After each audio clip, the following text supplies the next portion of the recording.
सौभाग्य हम लोग रामलला के दर्शन भी हो गए। 24 तारीख को हम लोग यहाँ पर आए थे अपना 17 को। उसके बाद में कंट्रीज हमारा सब पूरा भ्रमण किया हमने, सब न्यूज़ वगैरह हम लोगों ने वहाँ पे कवर भी किया है। तो सर ये बहुत प्राचीन मंदिर हमको दिखाई दिया, तो यहाँ पर आने के बाद मालूम पड़ा, मगर इसका इतिहास हमको नहीं मालूम है। और आपका नाम के साथ में जो भी इस चीज़ की इतिहास है, ऐतिहासिक इमारत है भगवान श्री राम की, उसके बारे में विवरण देंगे सर आप। ये भगवान श्री राम का राज दरबार मंदिर है। मंदिर का नाम है राजद्वार। मंदिर का नाम है राजद्वार। राजद्वार का अर्थ होता है राजा का द्वार।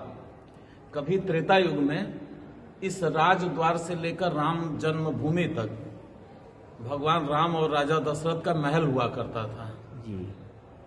ये मुख्य द्वार था जहां भगवान राम का दरबार लगता था। इसी स्थान पर अयोध्या नरेश राजा दर्शन सिंह ने आज से 500 वर्ष पूर्व इस मंदिर का निर्माण कराया। ये अयोध्या का सबसे ऊंचा मंदिर है और बिल्कुल अयोध्या के मध्य भाग में स्थित है। जैसा आप हनुमान चालीसा में भी पढ़े होंगे जी, लिखा हुआ देखिए, इस राजद्वार मंदिर के बिल्कुल समानांतर में हनुमान जी बैठे हैं। इस राम के मंदिर के ठीक पीछे, जिसको वर्तमान में हनुमान गढ़ी के रूप में जाना जाता है। और हनुमान चालीसा में लिखा हुआ है, राम द्वारे तुम रखवारे हो तन आज्ञा बिन पैसारे। भगवान राम के राजद्वार के रखवाले हनुमान जी। अयोध्या में हनुमान जी भगवान राम के राजद्वार पर ही बैठे थे।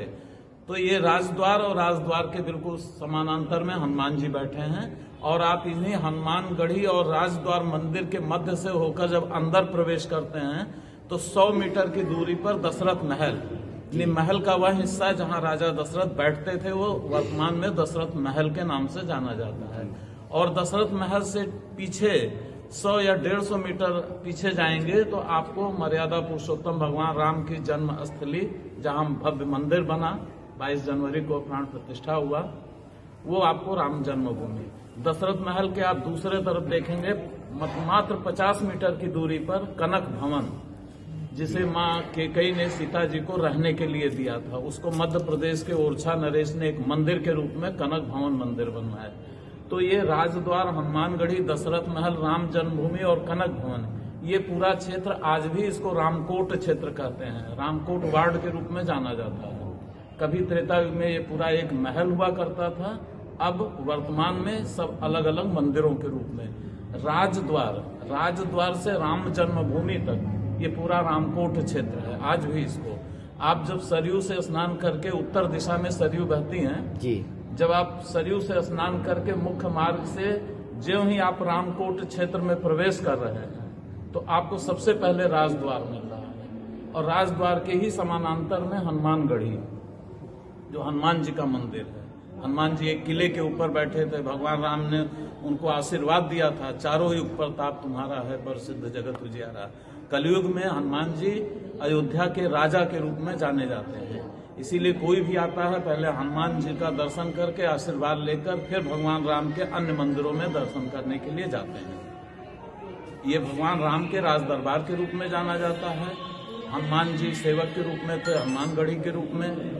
आप राम जन्मभूमि गए होंगे, वहाँ भगवान का बाल रूप। दशरथ महल में गए होंगे, आप देखे होंगे राम लक्ष्मण भरत शत्रुघ्न राजा दशरथ के साथ। और कनक भवन में जाएंगे तो वहाँ केवल राम और सीता का विग्रह आपको मिलेगा। वो भगवान राम का निजी महल था, रहने का स्थान था। तो रामकोट क्षेत्र के ये 5 बड़े मंदिर प्रमुख मंदिरों में माने जाते हैं। बस सर आपसे एक आशीर्वाद चाहिए हमको। ये सनातन धर्म संस्कृति का चैनल है, जो हम आज युग में सनातन की धारा प्रवाह बह रही है और राम नाम का काफ़ी अच्छा संदेश लोगों को जा रहा है। इस चैनल के लिए आपसे अनुरोध करूंगा, बहुत धन्य है आप लोग, आपके चैनल को मैं बहुत धन्यवाद देता हूं कि आप आकर के कम से कम अयोध्या के ऐतिहासिक और पौराणिक चीज़ों को जनमानस तक पहुंचा रहे हैं। बहुत से लोगों को जानकारी नहीं है। लोग आते हैं, 1 ही 2 मंदिर देखकर चले जाते हैं। तो आपके चैनल के माध्यम से लोगों को ज्ञात होगा कि हाँ, वह भगवान राम से जुड़ी हुई कौन कौन सी चीजें अयोध्या में कहाँ कहाँ पर स्थित हैं और जब भक्त अयोध्या आवे तो कम से कम उन सभी मंदिरों का, सभी स्थलों का दर्शन कर सकें। जय श्री राम। जय श्री राम।